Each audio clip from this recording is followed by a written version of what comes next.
ने अपनी डिग्री कचरे में फेंकी थी तो फिर ये फाइल में कैसे आई? प्राचार्य उक्ता, मुझे तो उसके लिए इतना बुरा लग रहा है। वो सिर्फ अपने लिए एक काम करना चाहती थी, लेकिन वो भी उल्टा पड़ गया। सिर्फ अपनी काबिलियत लोगों को बताना चाहती थी, लेकिन इस घर के लोगों की सख्ती के सामने वो कुछ बोल ना पाई। काश कोई ऐसा होता जो उसे समझा पाता, जो उसके लिए आवाज उठाता। पापा जी, हमें आपसे कुछ कहना है। हाँ हाँ, बोलो बोलो। तुम्हें तो घर की हर जरूरी बात में अपनी नाक घुसानी जरूरी है ना? साथ ही उक्ता भाभी ने हमारे सामने सफाई वाली दीदी को अपनी डिग्रियां कचरे में फेंकने के लिए कहा था। वो डिग्रियां फाइल में कैसे आ गईं ये तो हमें नहीं पता। फिर आप भी गए तो उसमें दखल किया है। उक्ता भाभी इतनी पढ़ी लिखी हैं, हुनरमंद हैं, इतनी काबिल हैं। फिर उनकी काबिलियत दुनिया के सामने आ रही है तो इसमें बुराई किया है?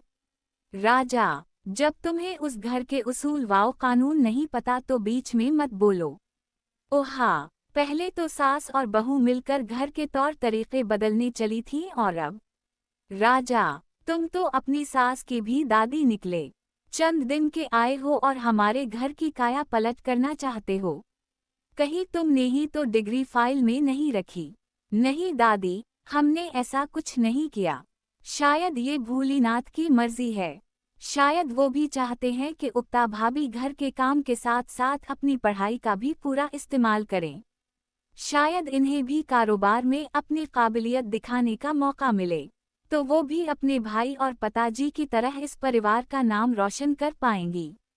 बस, बंद करो अपनी बकवास। और उक्ता, बंदूक चलाने के लिए तुम्हें कोई मजबूत कंधा नहीं मिला तो इस छोटे सिपाही को सामने ले आएं।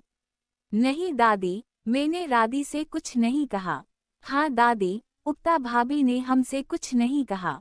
चुप, क्या लगता है तुम्हें हमारे घर के बेटे और पोते जाकर धोतियां थापेंगे और घर की बहुएं जाएंगी पैसे कमाने?